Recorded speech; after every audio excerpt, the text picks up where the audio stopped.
Hey guys, welcome back to Free Car Repair. Our mission here at the garage, guys, is to save you as much money as we can. That's why we make these absolutely free videos.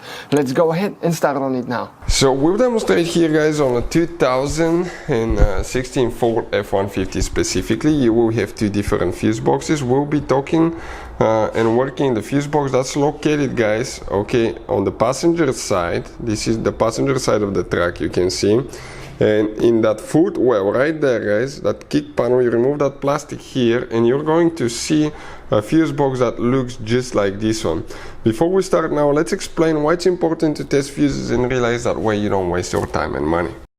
So let me explain why it's super important, guys, to test fuses. Fuses, not often you can see if they're burnt or they're good. Sometimes they may seem perfectly fine, you think it's a good fuse, you put it back in and you end up spending money and time on parts and problems that do not exist, guys, when all you had to do, test your fuse, find out it's bad, replace it, fix your problem. So we will have a video how to test a fuse, okay, different kinds of fuses, and how to test relays, guys. We're going to put the link in the description of the video below specifically to that video. Please check it out.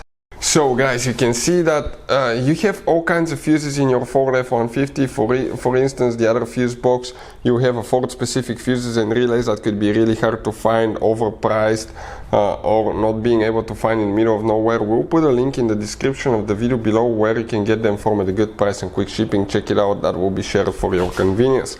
The fuse for the driver's seat module, guys, that we need to find will be in that row on the right side. And if you look at that 7.5 M fuse, that's known as fuse number 2, it has a 02 next to it.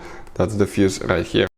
Hey guys, hopefully the video was helpful. If you have any questions, don't hesitate to let us know. Leave a comment below. We'll try to make a video for your specific problem. Like, subscribe, comment, let us know what you think. And guys, by the way, we have more than 19,000 free repair videos on our YouTube channels, videos that can save you thousands of dollars in repairs. Thank you for watching and see you next time.